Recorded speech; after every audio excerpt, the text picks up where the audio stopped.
On this show, we talk about the aggregation of marginal gains. And what we're really referring to is this idea of getting 1% better.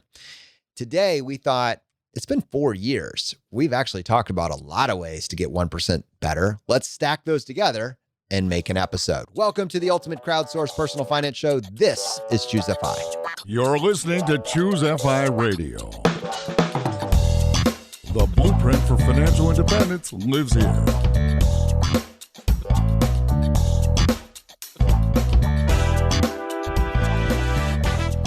If you're looking to unlock the secrets to financial independence and early retirement, you're in the right place.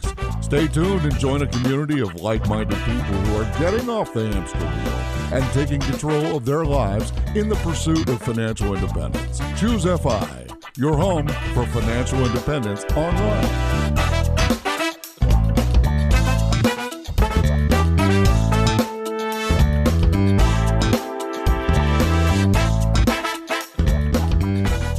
All right, guys, 100 ways to get 1% better. And to help me with this, I have my co-host Brad here with me today. How you doing, buddy? Hey, Jonathan, I'm doing quite well. Yeah, this should be a lot of fun. So I guess what inspired this, well, there are two things that inspired us, right? It's the episode that just released, episode 317, with our good buddy Chris Hutchins. And we talked about All the Hacks, which is his new podcast, which should be amazing. And actually on our website, we published exactly that, 100 ways to get 1% better with your finances, but really it's with your life. And yeah, I think you and I kind of talking through this concept, like you said, that aggregation of marginal gains. It sounds so kind of like hoity-toity, right, when you hear it like that, but it's really just looking for these little ways you can improve. And when you're constantly trying to improve, and especially as I see it, it's like when you can invest a little bit of time to fix something that then you're never going to have to invest that time again. That to me is like the ultimate in this aggregation of marginal gains. Like, Jonathan, I used to, this is going to sound so antiquated, I have file cabinets in my closet. I know you have like no paper in your house, but I have like, it's ridiculous, like literal file cabinets that are filled. And I mean, most of the stuff in there is years old, but what I decided to do was, all right, I need to join 2021 and turn anything that I'm getting paper statements or whatever, that's got to stop immediately. So I went through, that took a lot of time, but I shut them off. And now I get emails. You're talking about individual bills, right? That's where you're starting with. Yeah. So yeah, wherever I could, right? So obviously like credit card bills. Yeah. Sorry if I wasn't clear enough. Credit card bills are not coming in the mail anymore. They're PDFs, right? And I just save those PDFs, or the few bills that I can't get electronically, when they come into the house, I scan them immediately. So I don't have to think about it. They don't pile up. Scan them. I scan them. Scan them is like a friction point. I just want to like focus on that. Do you have like a dedicated scanner for this, a la some accountants do? Is there like something that you came up with? Because for me, scanning is like, all right, how do I use the scanner? Does the software work on the printer? Gotcha. I'm curious about that. Yeah, no, for me, it's on my printer. And I mean, it takes 5 seconds. The PDF file gets sent over to my computer. And then I have a main folder where everything is saved. And it's incredibly easy. Like I have a digital file cabinet basically. And what the cool aspect is, I then take that sheet of paper and put it immediately in my shredder bin. So it is gone. It's not lying around. We always joked about like, I want this oasis in my house. I want it like, I just don't want the psychic baggage of just seeing stuff lying around. So like, it feels so good to scan this thing and then just put it in the shredder bin. It's fantastic. So anyway, I'm sure somebody out there, but I'm sure you have a better, more high-tech version, but like, damn, this is really working for me. It's awesome. You give me too much credit. I wish I did. I'm getting buried, dude. I'm getting buried. Someone was actually telling me like about this one company, and I'll have to dig up the name. I'll come back to it later on in this episode, where you just bundle up all of your mail, or you take all your mail and you take a picture of it and send it to them. And specifically, you talked about the bills, right? So I'm talking more about the spam, the 12-week plum letter or whatever it is, where you get all the special deals for XYZ shops. It's just that plasticky type paper that shows up. And they say you just take a picture of whatever that mailing is, and they go on your behalf and they go unenroll you from all those things. I think it was like, I'm going to look it up, so don't hold me to this name, but something like Paper Karma, something along those lines. So you can have a company, and it's not a huge subscription fee. It is a SaaS, but or I don't know if SaaS is the right word, but it is a subscription cost. But I mean, you imagine at some point you could probably just like use it while you're getting rid of the stuff. And then once the stuff's gone, I don't know if you need to like maintain it for a lifetime. So it would seem to me like some combination of dialing in your system for your bills, reducing the number you're getting, taking pictures of the ones you need, making it very easy to use the scanner, knowing how to use the scanner. And then on the other end of that, for the spam, I think there's some lists that you can go register, like do not mail register list type deals. We should look into that. That would be something. I don't know. And it does go to 1% better, right? I don't even know if this was on our ultimate article list. We might need to actually mail this, but how can I decrease the amount of time that I have to spend handling the stuff that enters my mailbox? Get that time back. It is worth something. Your time is worth something. And it's worth more than, $15 an hour even. That's like a minimum threshold, but let's not spend all of our time just trying to figure out how to get rid of spam. All right, dude. Well, I think that actually points us, if we mentioned the episode with Chris, I think we should come back to that for just a half second, because literally as soon as we finished the live call with Chris, he mentioned to us a massive one that was tailored specifically towards you, Brad, but really our audience, I know will love this one as well. It didn't make it into the episode. I wanted to go ahead and share it now. What is the last hack that we would want to add on to that episode with Chris? Yeah, this was a really cool one that we just didn't have time to mention in the last episode. So it's as you said, it's built around your library, but it's for the digital books. So basically, there's this extension that Chris uses, and it's literally at libraryextension.com, and it allows you to see the book availability from your local library. I have not installed this yet, but Chris showed us a screenshot of it, and it was really cool. So Chris lives in the Bay Area, and he was just shopping around, showing us on the screen at Amazon.com, and he was on just some random ebook, and this extension added on that said San Francisco Public Library, copies available. And there was a check mark, and then it just said borrow or place a hold. And I mean, it was amazing. Like it overlaid on top of Amazon.com. So I don't know about you, Jonathan, but yeah, I've been, especially this past year, just rocking the ebooks on my Kindle. And it's kind of annoying to go to whatever it is, Overdrive or Libby, and you just like randomly looking for books, and it seems like invariably everything's a wait list or hold, whatever. But it's pretty cool to just have that availability at Amazon.com and just see it at a glance, like book by book. It was really cool, right? I mean, literally, as you're about to maybe purchase a book on Amazon, you just notice that there's a copy available at your local library. Like, that's a game changer. It's just, yeah, it needs to be mentioned. It's high value. Oh, and that's brilliant because that's the behavioral side. Like I'm thinking in terms of somebody who uses the library, right? Like my bias is to go to the library. But what you're saying is even bigger than this, which is, okay, hey, you install this extension one time. And then even if you're someone who would be inclined to just buy books reflexively, if you're at Amazon and you see, oh, wow, this is available at my library for the same one click, and I saved money that I was literally going to spend, like that's a no-brainer. So yeah, actually that's the better use case, Jonathan. That's cool. The psychological behavioral component. That's it. And let me just point this out. Like we have a publishing arm. We publish books. I like buying books and I want you to buy books, but I also want you to use your library and get full value. And let me give you a use case here for those of you who are like, well, what's the line there? What I personally do is whenever possible, I try to get the book at the library. Just personally, I get the book at the library. If I find myself wanting to renew it more than once or twice, I'm like, you know what? I should probably just buy the book. Like this book was worth the price of admission. It's one that I'm going to refer back to. It's one that I want in my home. I should own the book. And that would be a use case. So whenever possible, use your library. And to make it easier to get in front of your own, kind of Amazon behavioral analysis charts, just have the extension logged you're about to buy. Just notice it's right there. Oh, my library has it. Maybe I'll just try there first. And if it tells you it's a 45-week hold, okay, well, maybe we'll just go and buy it. But let's start there. Let's see what happens. I mean, that's big though, dude. I think that is one. We wanted to start with that one because it was tied to our All the Hacks episode, but two, it kind of gets us thinking about the library again. Ours reopened and we were able to go back. Yeah. It's pretty cool. Yeah, it's funny. Laura, actually, my wife Laura visited our local library a couple of times this past week. So yeah, it's nice that was pretty much like the last thing that I'd seen that had not reopened after COVID. So yeah, that was kind of cool. Yeah, as you said, we are ChooseFI. We've always had the tagline, "Friends of the Library." Right? That is a massive savings each year. All right. So we're going to go through these lists. We're just going to pick a few of the items because they spark some conversations. Highly encourage you to go check out the full list, 100 reasons. It might be 100 and growing, but 100 ways to get 1% better. So Brad, how can they access that article if they want to just get the full list? There'll be a link in the show notes, but can we give them a direct URL as well? Yeah, you bet. And just for anybody who doesn't know, basically how we do the show notes is just you go to our website, choosefi.com/ and then just the episode number. So this episode is 318. So you just choosefi.com/318.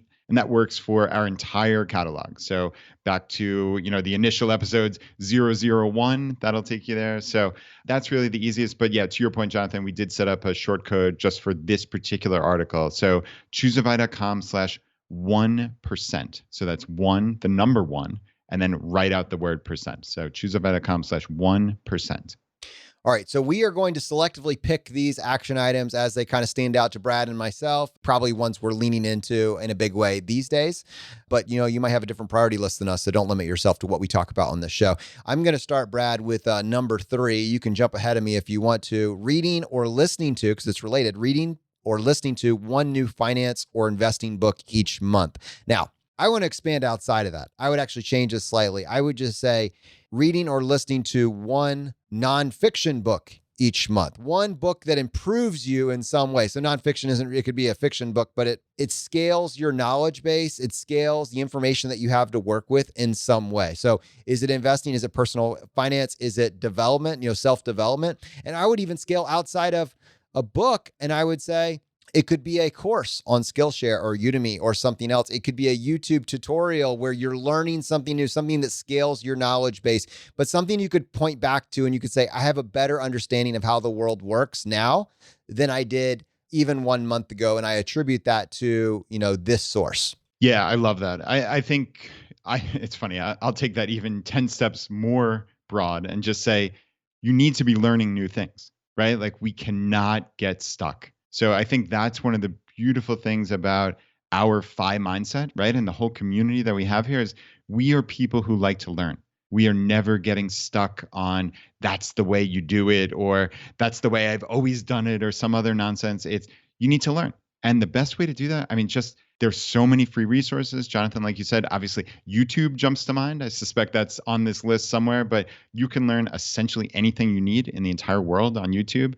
We talked about the library. There are free courses, the MOOCs, the massively open online courses, whatever they stand for. There's Khan Academy. There's, like you said, sure, personal finance books are great, but, you kind of run to the end of that pretty quickly. But you can then get into psychology. Like, why do humans work? Like, why do we work the way we work, right? Like, what makes us tick? That I've found is a never-ending well of information. And it just helps you get better as a person when you can spot your own biases and blind spots. So yeah, I think very broadly is never stop learning.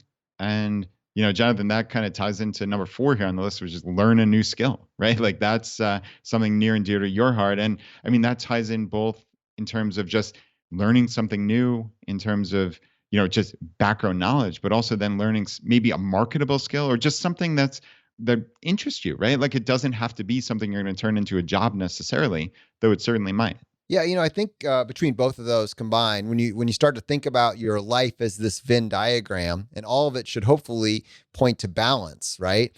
But there's these different aspects of your life that you're trying to lean into with a little bit more of a priority at various points. Early on, it's like to get an education that will allow us to get a job. That's usually something that is, and so, when we're talking about skills, you could pursue skills that will allow you to earn additional income to increase your earning potential. You could learn skills that allow you to relate to other humans in a better manner, to understand yourself and what motivates you to be able to extract more results, out of the time that you're given on this earth. You could learn skills that allow you to develop your health. I know that's something it's a lifetime to master, right? And so you need to, at varying points, really lean into that. There's so many different ways that you can take skills, but you should never get complacent. But there's one little there's kind of like a little line of delineation here. We're going to talk about this in a future episode because it's something that I'm still struggling with. Because I think, especially in the entrepreneur space, we look at complacency as a bad thing, which, most of us say, yeah, okay, don't get complacent. But I think sometimes we lose sight of also the other half of that, which is content, and so sometimes being content can look like complacency. And I think it's important to kind of check ourselves to understand, are we happy with where we are? What is it that drives us and what is our why? We'll talk about that. I think there's a whole episode around that I want to come back to in a future point. But I think that as creatures, we were born to do more than watch Netflix. We were born to do more than just consume. So if you are going to consume, let's consume with an eye towards how can we take the consumption of knowledge and turn that into creation down the road. And it doesn't have to be for income potential. It could be for your own fulfillment. But I think you'll get more value out of that long term than binge watching the HBO Max, archives, the Netflix archives, et cetera. Brad, did you want to add anything on there? Yeah, no, that covers it for learning a new skill. I'd say. I think some of these other. This is amazing. I kind of want to touch on every single one of these. We could do probably 30 episodes, but right, exercise at home and try a new hiking or biking trail every week.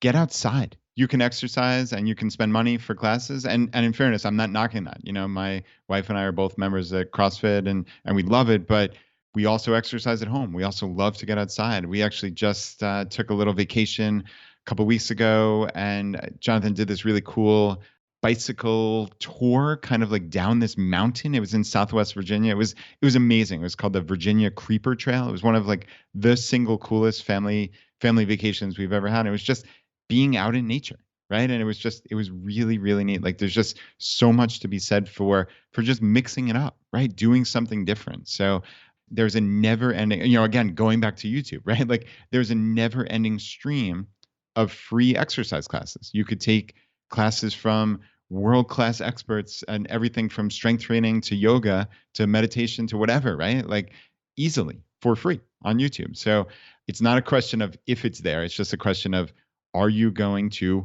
open up that browser and search and actually do it, right? I love it. I have, and your adventure, by the way, we put that on our list as well. We want to you sparked the idea. All right, we're not letting that one go. Let's go lock that down. It sounded absolutely fantastic. Nice. There are so many on this list, dude. I don't think we can mention every single one. And they're actually, all of them are really good. Like these are not throwaway ideas. All of these are like, oh yeah, each one of them sparks its own level of, let's dive a little bit deeper.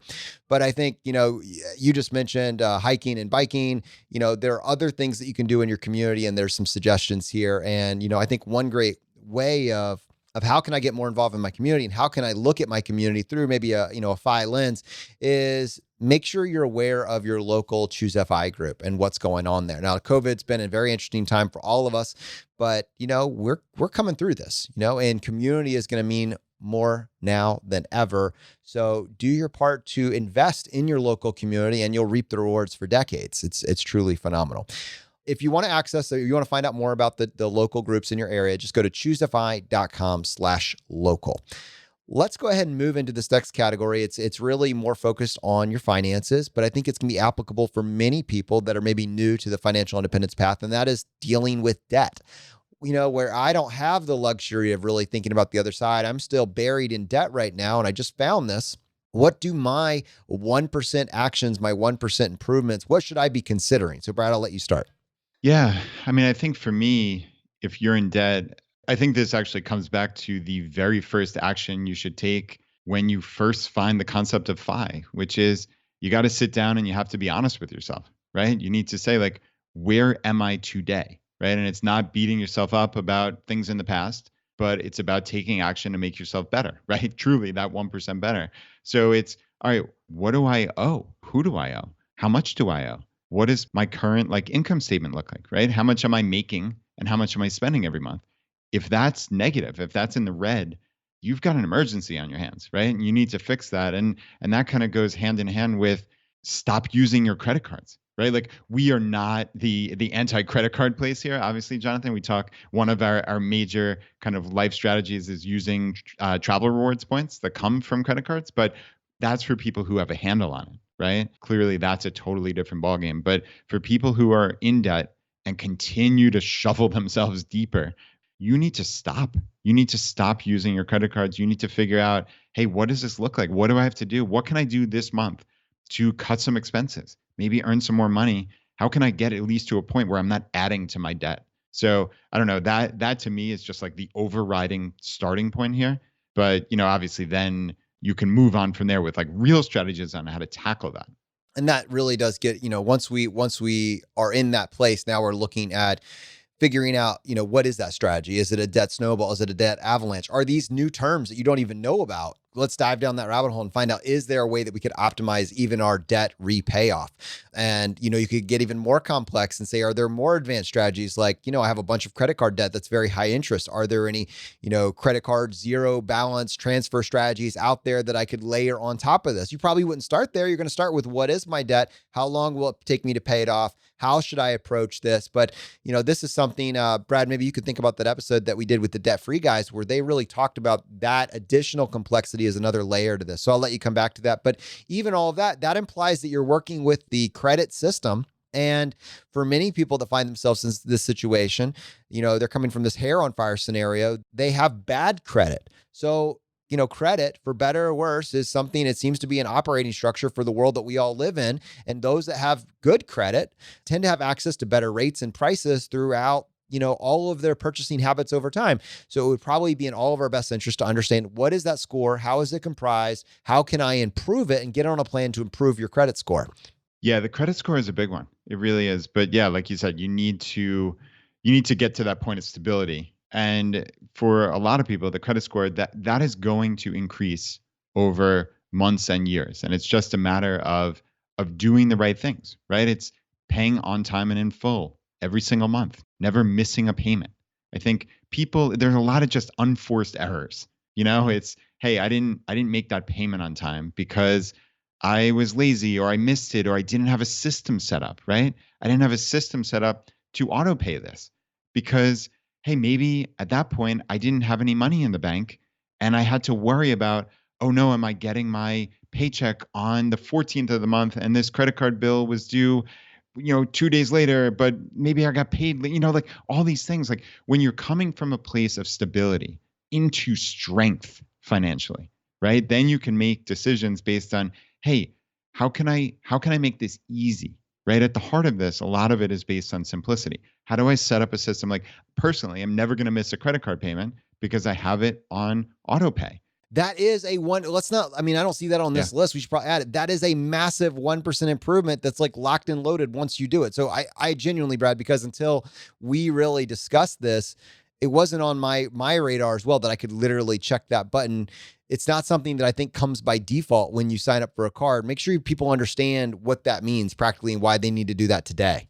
Yeah, and thanks. I'm sorry to gloss over that because it's not obvious. But when you sign up for a credit card, let's say it's with American Express or Chase, I have a number of cards from them, and I just go into the payments area and I'm able to set up an auto pay. And you log in, you put in your, very securely, obviously, put in your checking account information, and they just pull the money out on whatever the due date is for that credit card. And you can actually specify, like, let's say, for instance, you were someone, I'm not advocating this, obviously. I'm advocating paying in full every month in a perfect world. But for people who can only pay the minimum or can only pay a certain amount, you can set up even the amount that you auto pay. I just click pay full statement balance, and that happens every month on the exact same date. And it is so easy to set up. It takes 5 minutes. And again, that's one of those things, we say front load the sacrifice, right? Like jokingly here, the sacrifice is 5 minutes to set this up, but you took that extra 5 minutes and you never have to think about it again. You never have to think about, oh, do I need to log in to pay this? Do I need to write a check and mail this off, right? Like it's just done. So I think anytime you can set up a system, and that's certainly, Jonathan, that's a much larger point in terms of probably all of this 1% better. It's like, how can you set up systems so that you can't fail, right? Totally agree. That's a big one. And I think a lot of people, you could have that done today and you may never have had that before. It's just, do it. All right, we're going to move into emergency fund savings. And I want to actually change the term here slightly as we roll into it, because there is, yes, having an emergency fund or having access to funds that you can use for, things that life throws at you. But many people are starting out, they don't even have $1,000 that doesn't have, 3 or 4 names attached to it of where it needs to go. And if you do not have $1,000 to your name, you don't need an emergency fund. You need a crisis fund. You need to have $1,000 that doesn't have a bill attached to it that you could draw on if you need it for something at a moment's notice. It's a huge priority. Now, once you have that $1,000, now maybe we start talking about having an emergency fund and where that emergency fund needs to be. And a couple strategies. Here's an interesting one. If this is your first year really getting started with us, most people that are just starting to pay attention to their finances are going to get a tax refund. And what an opportunity, instead of buying your next vacation, to use that to take care of the crisis fund and put something, into some investments, into some savings. And then here's how you can get 1% better. Do whatever you can not to get a tax refund the following year. And Brad, I'll give this back to you because I know as a former accountant, this is something that just never made sense to you. And it seems to make sense to everybody else. So I'll let you stop here. Why would we want to not get a tax refund going forward? Yeah, this is counterintuitive for a lot of people, right? Because for most people who can't save money, don't save money, the only kind of forced savings they have is that big tax refund that they get every year, a couple $1,000, whatever it may be. And it almost seems akin to free money, right? Like, oh, the government is just giving me money back. Here's my tax refund. It's this magical thing. But that's your money. That's your money that you have withheld from your paycheck every single paycheck or pay period for the entire year. And you've been using that. Basically, that's your tax withholding that offsets against whatever your tax liability is. That's the actual tax you owe. It's not that withholding, because just as a thought experiment, you could theoretically withhold 100% of your money, right? Like, that doesn't mean that's what you actually owe the government. That's just the amount that you decided to send them to hold on to offset against that money. So long story short, you really don't want a big tax refund. That's not ideal at all, because what that means is the government has been holding that money for you for potentially over a year in some cases, right? From let's say your January paycheck from the prior year all the way through April 15th. And you're not earning any interest on that. You're not doing anything productive with that. You're not investing in the stock market. You're not investing it wherever, right? Like, the opportunity cost of that is potentially big. Now, again, this is all predicated on once you're following the path to FI and you have a savings rate, you're not going to just magically blow that extra money on garbage, right? It's going to go into savings each paycheck. So for someone who's financially responsible, you don't want a big tax refund. It doesn't make any sense. So the ideal, Jonathan, we've joked about this before, right? The ideal tax return is plus or minus $100. So either, can you get in that range of I owe between 100 to getting a refund of 100? It's really, really, really hard to do. But if we ever had some sort of like gamification pathway to financial independence, like an app or something like that, it would be a place where you could self-report if you got inside that number, and there would be some gamification points on the other side, because that's serious, a pro level tip, as you start to progress through this journey. Yeah. And it is hard to change your mindset on that. There's no question about it. But yeah, a tax refund is not your friend. It's just your money that you should have had all along. So don't think about it as free money. Hey, this is Andrew from the ChooseFI team. I hope you're enjoying the show. We're going to get right back to it after these quick messages.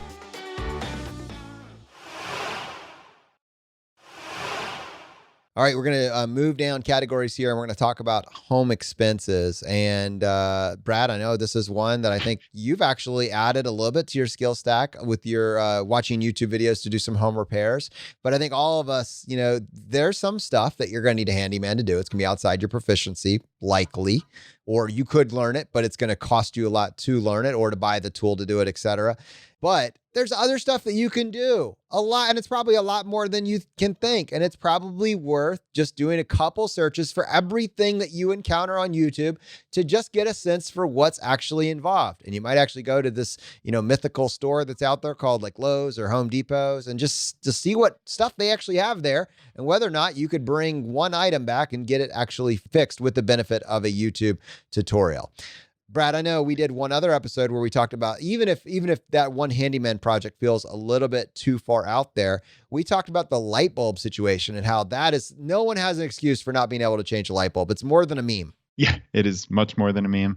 And yeah, I mean, that's something you can replace your old incandescent bulbs if you have any with newer technology, LED and the like. I mean, that theoretically should save you long term. I think there's, other things you can do that, maybe something like even as simple as adjusting your thermostat, right? By a couple degrees. Like again, none of what we talk about at ChooseFI, none of this is about deprivation. So, listen, if you value home at a certain temperature, go for it. Feel free. But right for the rest of us, like, I mean, we've actually come to the point where now, because in the summer, we keep our house probably at like 79 or 80 degrees. Like when we have our air conditioner pumping, it actually feels uncomfortable to walk in from like a 95-degree Richmond day to like a 70-degree house. Like it feels unusual. Like we've trained ourselves to the point where like it actually is much more comfortable this way. So, but that said, at night, we value sleeping in a cold environment. So, we lower it down at night,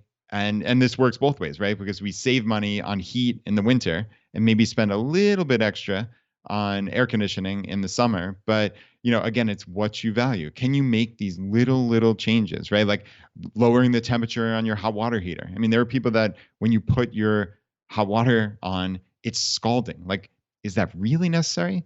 No, I don't think so. I think it's actually beneficial to lower the temperature. So, is this going to make you wealthy overnight?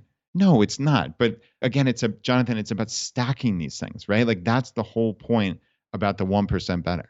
It is kind of funny as you're talking about deprivation, or rather pushing the limits of what you can do with your AC. It reminded me of Tanya Hester from Our Next Life. And this was a fun thing that her and her husband did, was just like, they want to be wearing gloves before they go change the thermostat. And it's funny as that was, actually reminded me of a kind of a meme, I guess you would say. I've pulled it up here for those of you that are watching the YouTube channel, but this is just a quick, easy fix that you could put on your thermostat. I'll run you through the flowchart analysis. Brad, can you see it on my screen? It might be, I'll read it. I got it. All right. So here it is. You got your old Honeywell thermostat and you got to post it on there. And here's the conditions that you have set for, those kids coming behind you that are thinking about changing it. Before turning the heat on, question number 1, these are yes, no questions. Do you have socks on? Yes or no? Do you have a long sleeve shirt on? Yes or no? Do you have underwear or pants on? Yes or no? Can you see your breath? No or yes. So if any of these are selected, yes, no for the last one. It's a trick one. No heat is needed. And then the combination on the other side is no, or yes. So yes being you could see your breath, then it's get dressed. So you can be a little bit more hardcore, and you could go towards an option like that and see. I don't think my wife would let me put this up, but it is a valiant effort, and I appreciate the creativity and the logic that went into it for the engineers out there. Yeah, that is funny. The other one that kind of jumps out to me, the last one from this category, is declutter and donate room by room.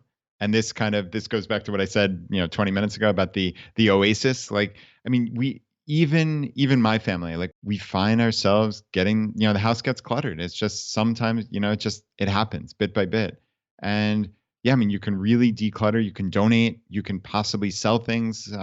We generally prefer to donate, but with a lot of the different marketplaces, like there's a way to make some money on selling some of these unused things. And you have to, again, it comes back to being honest with yourself, right? Like that's what I said is that's the first step of FI with your finances. But like, it comes down to that with everything. Chris Hutchins was talking about this last episode about like, hey, have you worn those clothes in the last six months? Yeah, I would even extend it to 12, let's say, right? So, season by season. But like, if you haven't worn something in a year or two, you're probably never going to wear it. It might be time to donate. So I think that's kind of a cool concept. All right, we move on to categories here. We could talk about transportation expenses, and we could certainly talk about this. But Brad, we actually did a great episode. I think it's aged actually really well. It was episode 22 of our podcast, where we talked about the high cost of car ownership. And I think if you could just pull out at a high level why this matters to our actual FI number, and yes, it's a 1% decision, but it makes a meaningful difference on, how much money we're going to have when we reach financial independence. Yeah, like you said, episode 22, definitely check that out. We talked 2 different ways. So you talked about the kind of year by year differences. And I actually it's interesting how we kind of think differently, but it's the same concept of, I looked at the long-term ramifications of basically like managing the payment on your leased car or constantly having a new car whatever, every 5 years or thereabouts versus buying, I even said a new car, right? But, in all likelihood, the better 1% better is buying a used car and holding that car for 15 years, right? You have 3 of those cycles over, as ridiculous as it sounds, a 45-year period. I mean, the savings of that compounded when you're investing that difference. I mean, we actually said in that episode, it was almost $750,000 over 45 years. $742,000 is how we estimated it. And that's one decision on your car. So that is probably the best example of why these 1%, these aggregation of marginal gains, why it all adds up. Imagine when you start doing multiple of these, somewhat substantial decisions, right? Like you save $300 or $400 a month on food. And I'm sure, Jonathan, that's on the list here, but right, like $300 or $400 a month on whatever, right? Like your housing situation or whatever it may be. Like you start stacking 3, 4, 5 of those things, you're literally talking multiple millions of dollars over your lifetime, just for decisions that you are not going to feel at all. That's the beautiful part about this.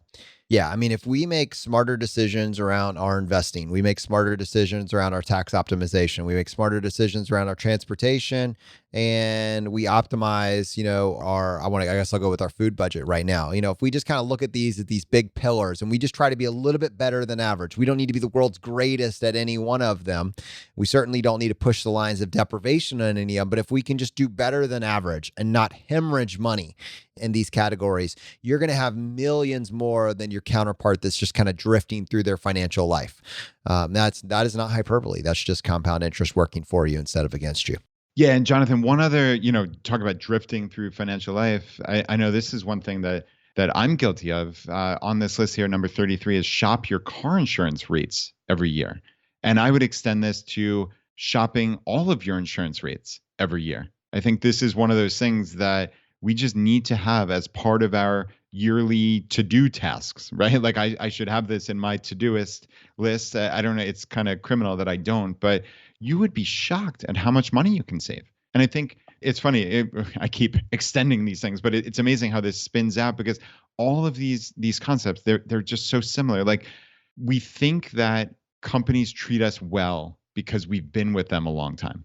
And it almost invariably works the opposite way, right? Like you get special teaser rates for your your cable, right? Or your cell phone or whatever it may be for being a new customer. So the companies aren't incentivizing you for staying. They're incentivizing you to come to them. So, and really what that means then is to leave your old company, right? So I think it's unfortunate that that's how it works. But frankly, that is how it works. That's how life is. So we need to be aware of that, right? So what you should be doing is you should be getting quotes. That might mean if you switch, as annoying as this is, once a year between, if you have it in your time, Verizon and Comcast, that's what we have, right? For our cable. It's annoying to switch every year, but I guarantee you're going to save 20 to 50%, right? And the same works more broadly with insurance. I find that you will be shocked at how much you can save, whether that's your car insurance, your homeowner's insurance, your term life insurance. And these policies, at the end of the day, they're all substantially similar. I'm sure, there are insurance agents listening who are going to get mad at me at that, but they're substantially similar. I won't say they're identical, but, in most cases, you can do pretty well just doing this on price.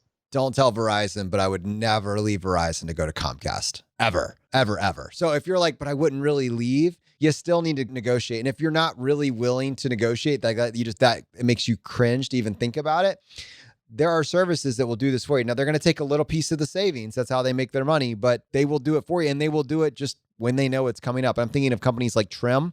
I think if you go to ChooseFI.com/Trim, we have a whole article talking about them as a service, and they actually will negotiate these bills on your behalf. And then for the homeowner's insurance, Brad is not using this one. I am. And I was shocked at how quick they gave me the rate and how inexpensive this rate was. I mean, we're living in the future here. They can do a lot of this stuff just using algorithms. Go to ChooseFI.com/lemonade if you want more information. Like I was in a pinch where the one insurance company was going to drop me because I was working from home. We're all working from home. Like seriously, they wanted to drop me because I was working from home. And so I needed insurance fast. And I went with Lemonade, and I was shocked at how good the deal was, how great the rate was. And their whole claim to fame is that they pay out faster than anyone else with like literally no friction. So between the amazing rate and the payout, it's probably worth checking out. ChooseFI.com/lemonade. Those are just a couple examples for those of you that was something that appealed to you and you know you're overdue on that. As we scroll through these, the next category that we were going to talk about was healthcare. And I think anybody's, oh, what do you got? Oh, yeah, we figured it out. We secretly have figured out healthcare, and all of you are on the one system. And Brad and I, we are just on this fast lane to happiness of healthcare inside the United States. And we've been holding out on you the entire time.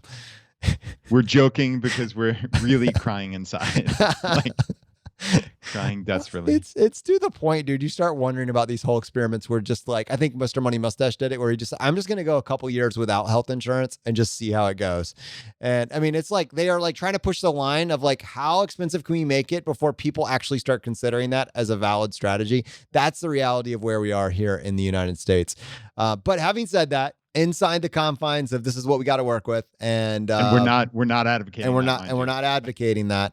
Then Brad, there are a few ways that you can optimize inside the margins, and I will share just two, and then I know because you've experienced a couple more recently, I'll let you stack on those more nuanced ones after this. The one is, we can go with a high deductible plan, and we can take advantage of the HSA, which gives us additional pre-tax options for those of us that have that available to us.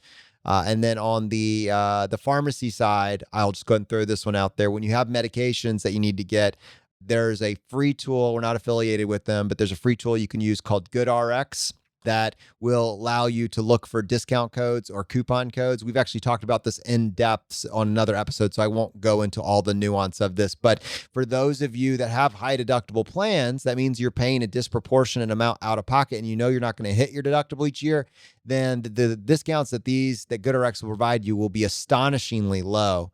And it can make a very compelling case to just take the discount card as opposed to running it through your insurance, which is insane. But that, again, is just the crazy world that we are inside the United States.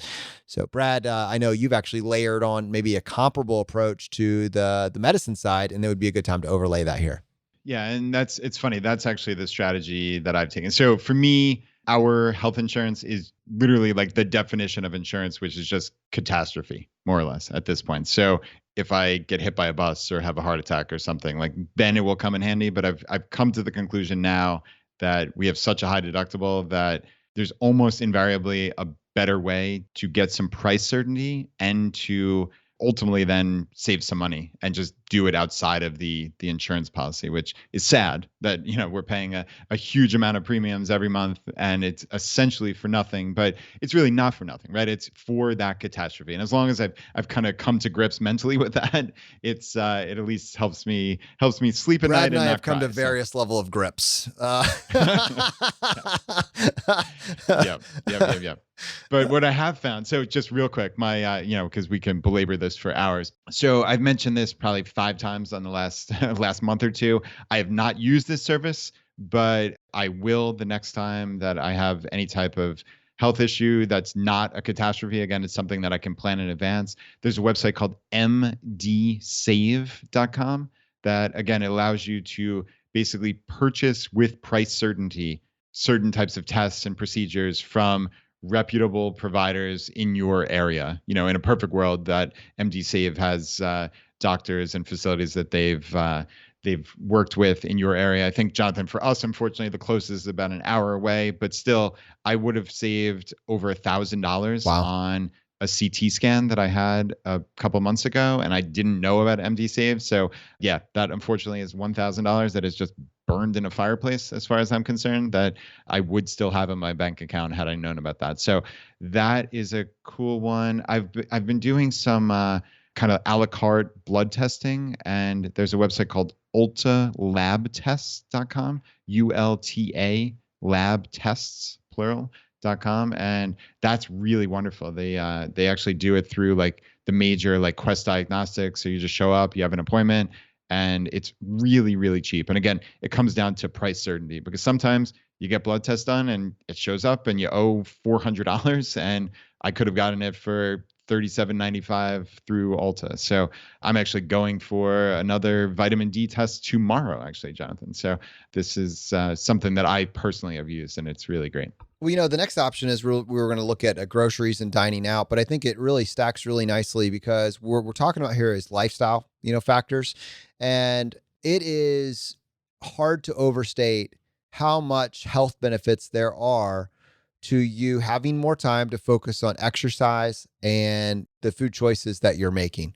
I was actually just talking to a buddy of mine. He's a rheumatologist, and he was kind of belaboring or bemoaning the fact that he just doesn't have as much time to spend with his patients talking about lifestyle and diet factors and what was the root cause that they're actually seeing him. It's just not really built into the model. It's more, how is the treatment progressing?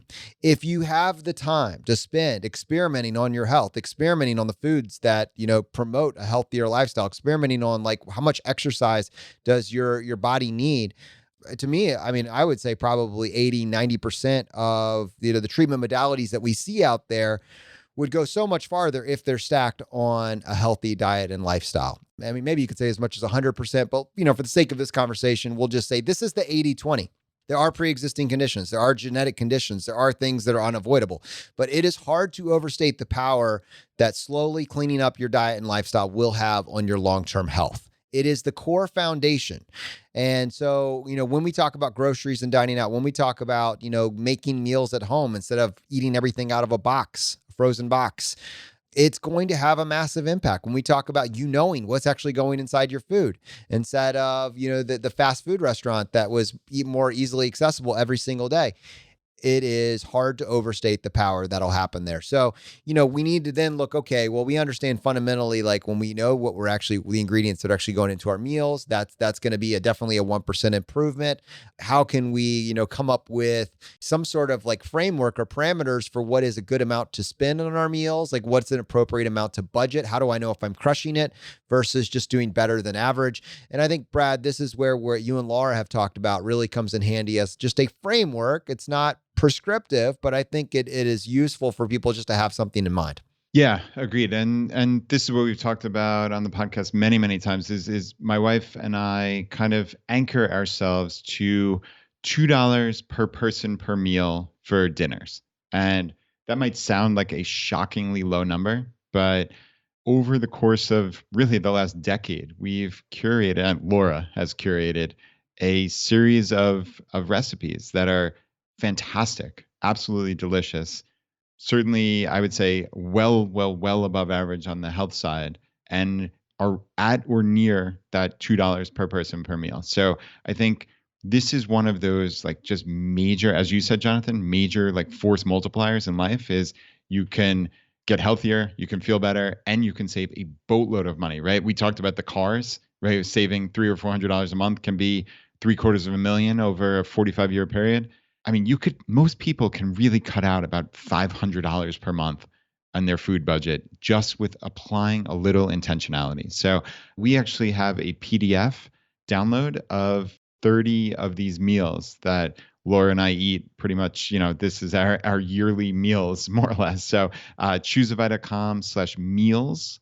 And yeah, you can just get this nice PDF download, and yeah, let me know if you eat any of these. So I get emails, Jonathan, all the time at feedback@ChooseFI.com with people who are like, "Oh, I had your chicken paprikash. It was the best thing I've ever made." And yeah, it's really cool. I would highly recommend that. So that is a major force multiplier. And yeah, just kind of last word on this health area is groceries and health.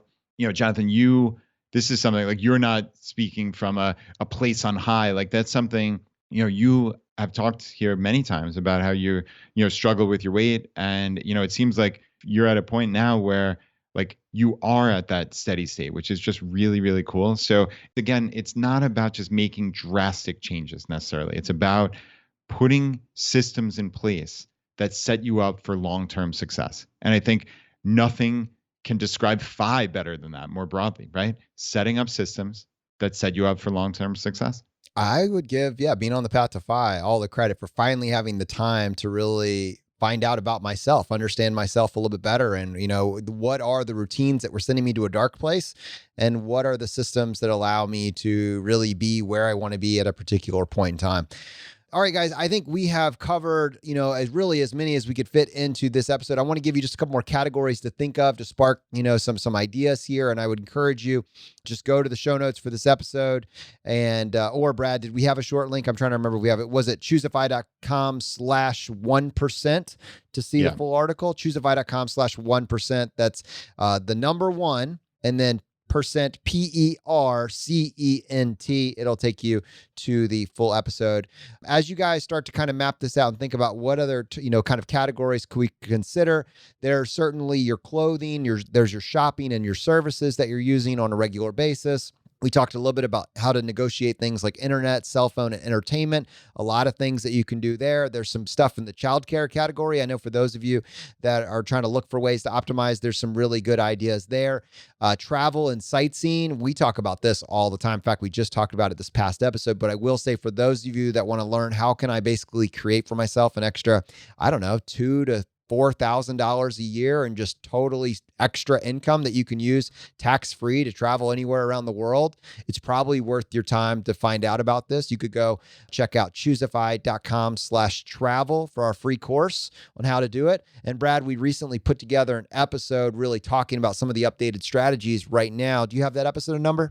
Yeah, that was episode 311. So yeah, basically, for all of us, we're getting back into travel, and it really, if you haven't already, it's really time to start accumulating travel rewards points. And Jonathan, you and I have talked so many times how Chase Ultimate Rewards points are our absolute favorites. So highly, highly, highly recommend the Chase Sapphire Preferred card. And you can read our full review if you go to ChooseFI.com/CSP. That's CSP for Chase Sapphire Preferred.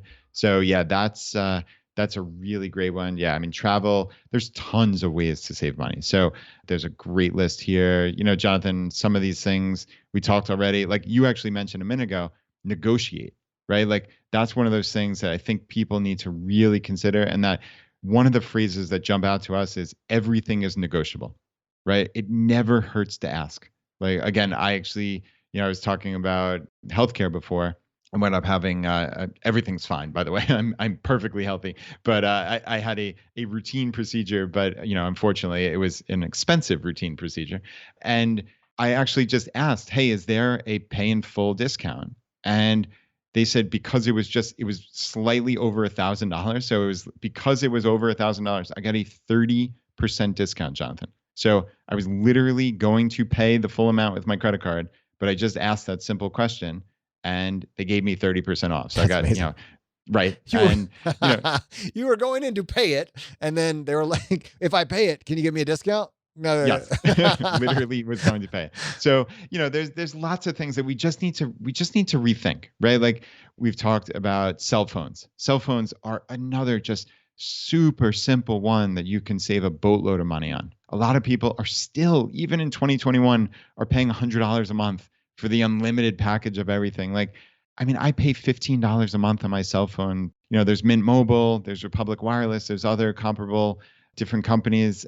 There's no excuse to be paying $80 to $100 a month anymore on your cell phone. So, it's just thinking a little bit differently. It's just looking for what are the new options, not, oh, this is what I've done for the last 10 years. You just need to scrutinize. And it doesn't mean it's hard. It doesn't mean you have to waste a lot of time, but like these are really high value changes. Couldn't agree more. And saving money puts more money in your pocket. The other thing that puts more money in your pocket is earning more money. And the last kind of category, and we have so many kind of suggestions to spark that rabbit hole here on this article, it's worth looking into. There's never been really an easier time to just start a side hustle or start an income producing opportunity with very little risk. So whether we're talking about salary negotiation, whether we're looking at pivoting into a new industry, using a new skill that we've learned, or whether we're looking at our investments, how do I optimize my investments, reduce fees, etc. These are all worth your time, and they all count. So Brad does this bi-weekly, every single week, where he's asking for the action that you've taken. Wouldn't it be cool if you use the next 52 weeks to talk about how you got 1% better, and maybe use this article as an opportunity to spark the idea and then take action on that idea? So Brad, I just mentioned your newsletter. We'll just round up this episode with that. How can they find out more about that, and what should they expect if they do? Yeah, so every Tuesday I put out the Fi Weekly, and it's really like the most fun thing I do all week. It's just like this, hey, what's been going on? What have I come across that's interesting that I think will be useful for the community? And it's just a variety of things, from inspirational quotes to money saving tips to, hey, the tax deadline got extended to May 17th this year, right? And also really focusing on what is the community doing to take action? I ask every single week to hit reply and tell me what was the action you took this week to make your life better.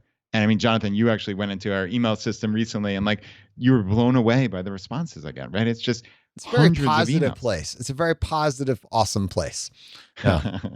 Yeah, if you're ever feeling bad about yourself, you just log into that email and just see, wow, people are listening to the show. And as a community, we are taking action, right? We're trying to make our lives better. And it sounds trite, but it genuinely starts from these small changes, right? You don't need to move tomorrow to a low cost of living area. Like you can just make a phone call and ask for a better price on your cable, right? Like that one thing, and they're going to start snowballing. You're going to add these up. You're going to have dozens, hundreds of changes, and your life is going to be dramatically changed for the better. So, Jonathan, I think this 1% better is really one of the most important, just overall frameworks that we really have ever touched on here. Yeah, Brad, couldn't agree more. And it's nice to kind of see them all come together. And really a lot of care has been put into aggregating these over literally hundreds of episodes in one place for you to really spark that springboard. So for individuals listening to this that want to participate in that newsletter, go to ChooseFI.com/subscribe.